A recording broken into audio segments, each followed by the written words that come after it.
con luôn mấy bóng con nó lỗ pin mình vậy rồi ọt miên à xóa chương nâng à thông thông chương nâng ấy à mẹ tàu tàu chẳng lại lúc bay mà cắt bay rồi ở soi xóa sao thay phẻ mặt bán đấy bác này tôi tù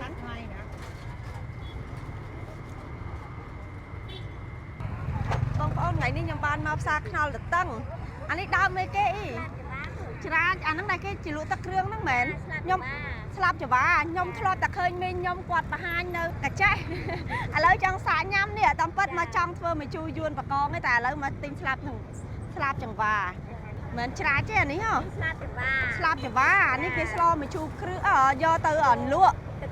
tắc rương chả bị tắc rương ban này cái tiết ý dương slap chua cái đam mà chui khô cái đam ban tiết dương hộp thì có thể ra đi nữa dân hả chả mơ xạ mơ man vui chả đam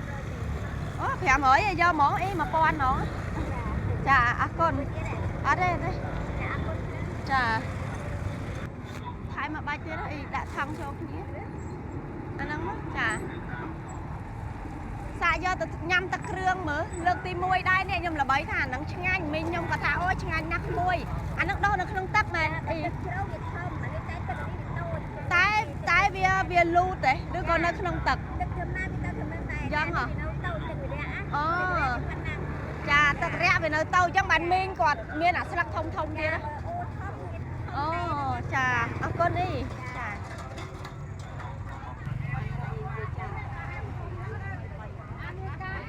ôi tụi nó nó lấy nè khục một món tay thấy đau thì cao thấy thông thông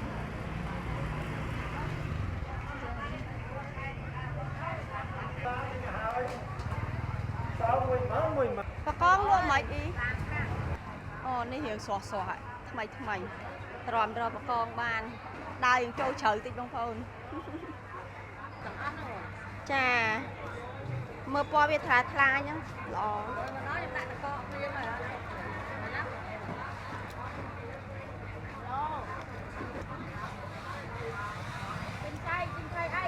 thay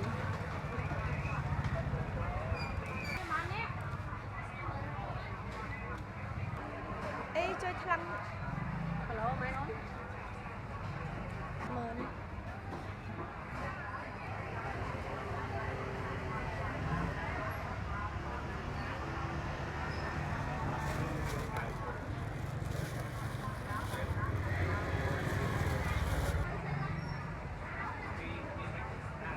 mình được ra nó đâu xa này đi sờ bộ ấy nhầm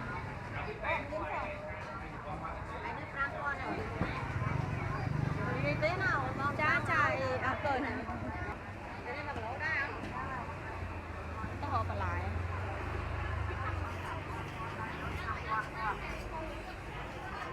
mình nói muối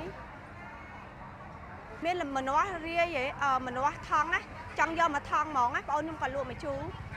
cha mà thon cha bông bao hơi mặn hỏi rồi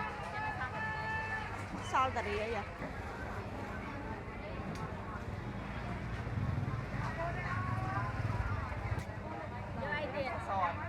con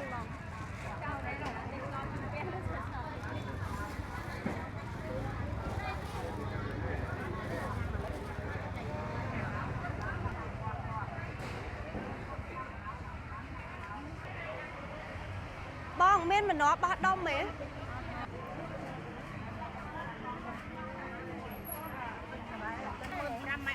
tôi nhỉ tôi nó y lụa mán ban mặc lầu á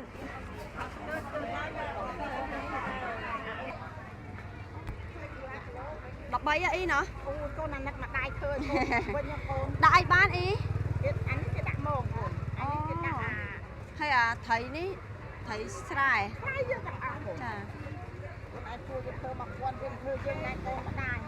này ông khơi thấy sẽ cho nhâm cái bông con nhưng cha ta tin tục nông tu cái lôi dân thử slo mày chu slo ấy thử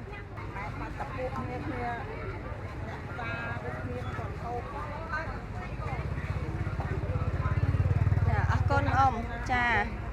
chật ở hai ông mày cho nên đại phần năng kia đấy còn đại trai chứ ចាទៅសិនណាអ៊ំសួស្តីបងប្អូនទាំងអស់គ្នាបន្ទាប់ពីនេះខ្ញុំមកពីផ្សារវិញថ្ងៃនេះគឺមានមុខម្ហូបពិសេសគឺម្ជូរយួនបង្កងដោយសារនេះខ្ញុំទៅឡើងផ្ទះរបស់ម៉ាក់ក្មេកគេសីទៅញ៉ាំម្ជូរយួនបង្កងឆ្ងាញ់មែនតើបងប្អូនហើយនៅឃើញចង់ធ្វើឲ្យនៅផ្ទះញ៉ាំក៏ទៅផ្សារទិញគ្រឿងផ្សំនិងទិញបង្កងយកមកធ្វើសម្លម្ជូរយួនបង្កងនេះហើយសម្លម្ជូរយួនបង្កងនេះគឺខ្ញុំទិញបានបង្កង1គីឡូវាយើងទុយដែរអត់សូវធំហ្មងនេះបងប្អូនហើយគ្រឿងផ្សំគ្រឿងបន្លែស្លម្ជូរយួនយ៉ាងនេះគឺអត់មានអីច្រើនទេមានតែតឡាចម្នាស់ប៉េងប៉ោះហើយនឹងកៅអៅឈូកហើយយើងក៏ត្រូវមានជីរណាម្អមហើយយើងក៏មានស្លឹកខ្ទឹមហើយនឹងជីនាងវងផងដែរបងប្អូនសម្រាប់ស្លវិញគឺខ្ញុំត្រូវបំពងខ្ទឹមដាក់ស្រូចពីលើស្លម្ជូរយួនយើងបានឆ្ងាញ់ឥឡូវនេះមកមើលវិធីធ្វើនេះខ្ញុំទាំងអស់គ្នាចាមុនដំបូងគឺខ្ញុំត្រូវចិតបន្លែសិនស្លាចនេះខ្ញុំឃើញខ្ចីល្អខ្ញុំទិញមក3ហើយខ្ញុំស្លម្ជូរយួនយើងនេះតែមួយឯងទុក2ទៀតយើងស្ងោរតឡាឆ្អឹងជ្រូកអីឆ្អឹងចំណីអីទៀតចាហើយបើម្នាស់វិញគឺខ្ញុំទិញមកមួយឯងបងប្អូនមេទៅតែភ្លៀងរួចបងប្អូនហើយទ្រាំតែភ្លៀងចប់បាននេះខ្ញុំបានធ្វើម្ហូបអញ្ចឹងខ្ញុំត្រូវទុកបន្លែនៅខាងក្រៅវារៀងសពតបន្តិចប៉ុន្តែអត់អីទេជីអីវារៀងសពតបន្តិចតែយើងអាចបេះយកកន្លែងល្អបានព្រោះថ្ងៃហ្នឹងអត់សូវក្តៅថ្ងៃនេះវារៀងលឹមពេលព្រឹកមកហើយពេលថ្ងៃរៀងភ្លៀងបន្តិច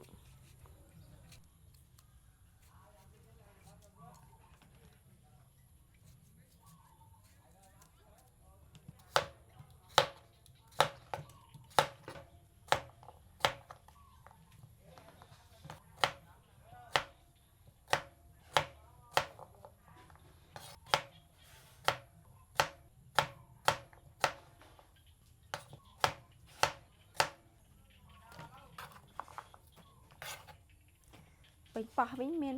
ចាស់មានទុំល្មមចាយើងចង់ដាក់ខ្ចីសុតក៏បាននេះខ្ញុំទិញមកមានចាស់មានខ្ចីមានទុំល្មមយើងយកពណ៌វាឲ្យវាពណ៌ស្អាតបន្តិចខ្ញុំចិតឲ្យហើយយកទៅលាងម្សៅហ្មងហើយហ្មងបងប្អូនចា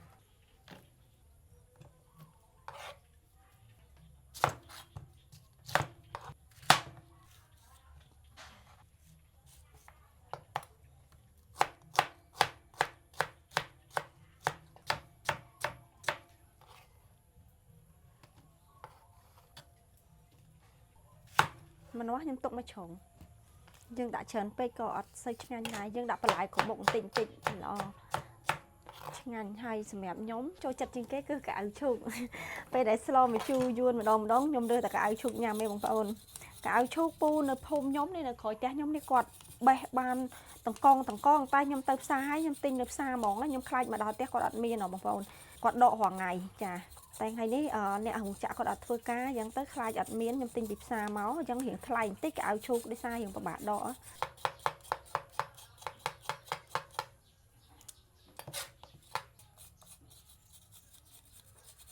ថ្ងៃនេះទៅតែម៉ោង4ទេបងប្អូនតែសតុំខ្លាំងដូចយើងម៉ោង5កន្លះដោយសារមេទៅភ្លៀងហើយរាល់ដងម៉ោង4យ៉ាពងពេញក្តៅខ្ញុំពិបាកធ្វើម្ហូបចែកជូនបងប្អូនទស្សនាហើយណាមួយខ្ញុំត្រូវធ្វើម្ហូបម៉ោង4ហ្នឹងក្មេងៗមកពីរៀនហើយញ៉ាំបាយល្ងាចល្មមកៅអៅឈុកនេះខ្ចីឡើងដល់គល់ហ្មងនេះខ្ញុំកោសឡើងដល់គល់ឲ្យអត់ចាស់ហើយចាឥឡូវនេះខ្ញុំឃើញខ្ជូងខ្ញុំបានសោះល្អហើយខ្ញុំទៅដាក់ឆ្នាំងខ្ញុំទើទឹកចោលឲ្យវាពុះមុននឹងទឹកយើងពុះក៏យើងធ្វើគ្រឿងផ្សំរួចរាល់ដែរបកងយើងគ្រាន់កាត់វាតិចទេឥឡូវនេះខ្ញុំទៅដាក់ទឹកសិនឆ្នាំងយើងបានលាងសម្អាតរួចរាល់ហើយដាក់ទឹកភ្លៀងខ្ញុំដាំស្លនេះបានទឹកភ្លៀងដាំស្លទៅវាអត់ហាងដូចយើងទឹកដងមានជាតិកវ៉ាវដោយសារផ្ទះខ្ញុំទៅតែបើកផ្លូវអញ្ចឹងទៅទឹកឯកជនអត់ទឹករត់អត់ទាន់មកដល់ទេចាហើយទឹករត់គឺទឹកស្អាតហ្នឹងយើងយកមកដាំទឹកញ៉ាំឆុងកាហ្វេអីបានប៉ុន្តែយើងអត់ទាន់មកដល់ខ្ញុំបុកដងខ្ញុំទៅបុកដងប្រហែលជា2ខែមុននេះអញ្ចឹងគឺមួយទឹកអីបោកគួរអីគឺខ្ញុំលាងចានលាងឆ្នាំងយើងប្រើទឹកដងបើដាំស្លខ្ញុំទុកស្ទែននេះមួយគឺទុកដាំស្លនិងដាំទឹកសម្រាប់យើងញ៉ាំកាហ្វេអញ្ចឹងណា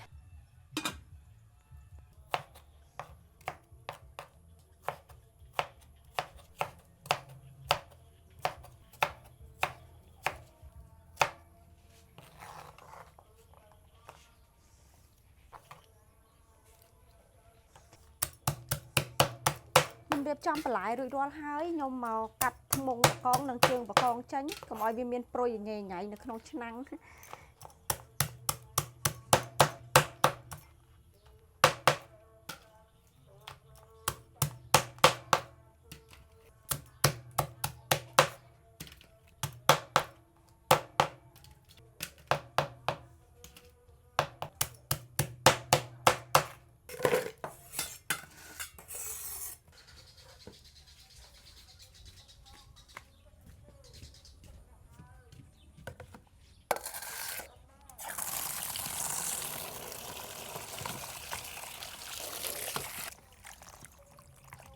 1 គីឡូបានមួយញ៉ាប់បងប្អូន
បន្ទាប់ពីខ្ញុំរៀបចំបន្លែនិងសាច់រួចរាល់មកឥឡូវនេះខ្ញុំមកបញ្ជាក់គ្រឿងផ្សំណាបងប្អូនចាគឺយើងមានបង្កងនិងបន្លែដែលយើងបានហាន់ខ្ញុំបានប្រាប់បងប្អូនអំបញ្ញមិញហ្នឹងហើយខ្ញុំមានប្រហុកបងប្អូនខ្លះគាត់ញ៉ាំសម្លម្ជូរយួនដាក់ប្រហុកបងប្អូនខ្លះគាត់អត់ទេប្រើតែទឹកត្រីទេតែសម្រាប់ផ្ទះខ្ញុំគឺដាក់ប្រហុកហើយគឺមានស្ករសមានអំបិលមានប៊ីចេងហើយយើងក៏ត្រូវមានទឹកត្រីផងដែរហើយក្រៅពីនោះគឺយើងត្រូវមានខ្ទឹមបំពងហើយនេះគឺជីតែខ្ញុំប្រាប់បងប្អូនពីដំបូងហ្នឹងចាគឺមានម្អមមានជីនាងវងហើយនិងជីរណាសម្រាប់យើងដាក់ពេលដែលសឡយើងឆ្អិនរួចរាល់ឥឡូវនេះទឹកខ្ញុំបានពុះហើយខ្ញុំចាប់ផ្ដើមជ្រុំប្រហុក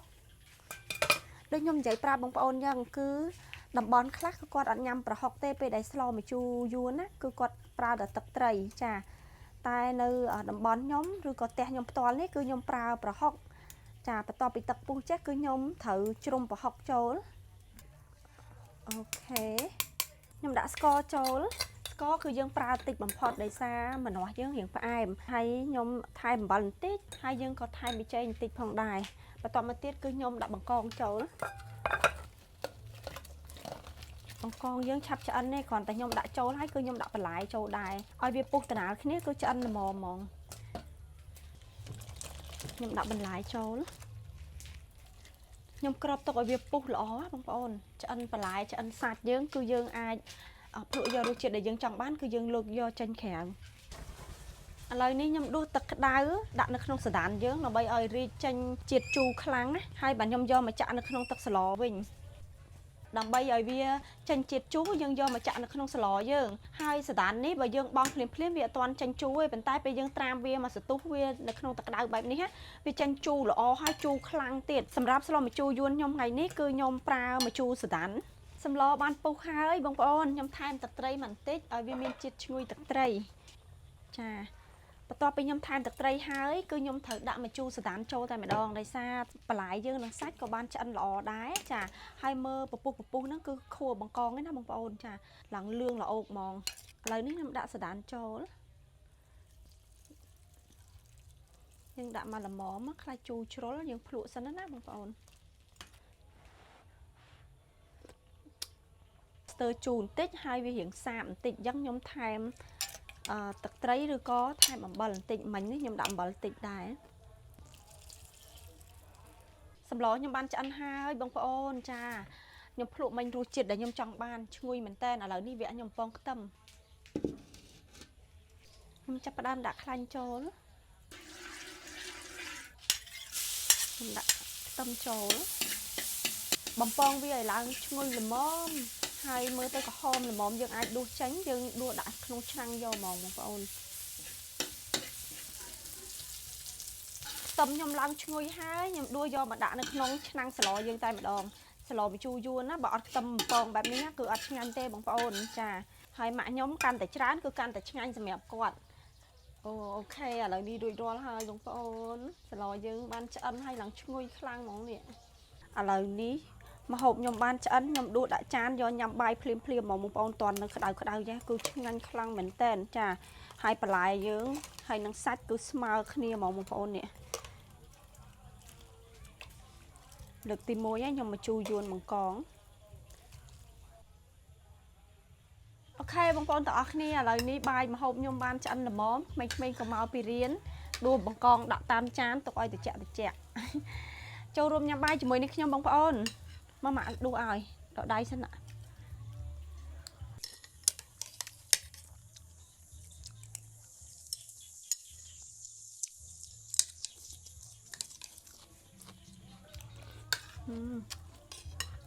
thật tập ló tới chui khô bọc con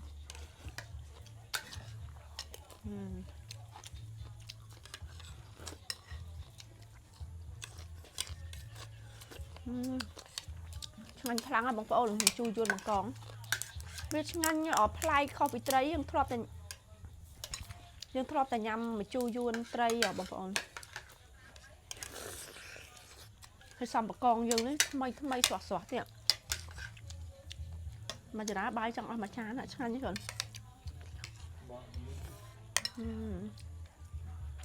bỏ mà mặt bỏ à nhằm mình nâng nhưng nhằm bằng con nhân về hiện và bạn thì sao dân bỏ đầy bỏ ấy phong à cái phần này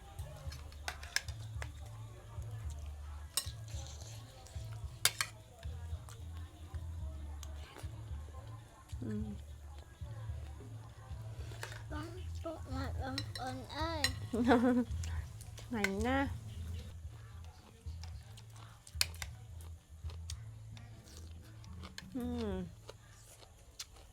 dây bị lại những với ớt lo ơi là lùi đây là mom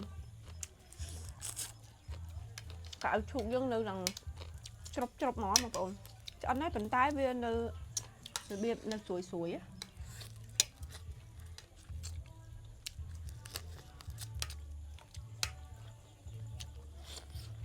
hay sạch bà con dân nữ thay dân á vì mình triệt chứ ngành sạch làm phải em hay sạch làm này ôi mà giờ ra bài mà chán ống wow bạc cái nó nhắm mất rồi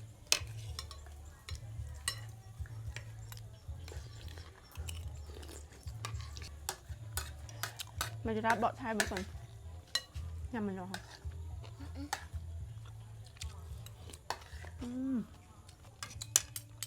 tôi nhắm mình xuống chứ có ôm sao mà nhầm này mày như còn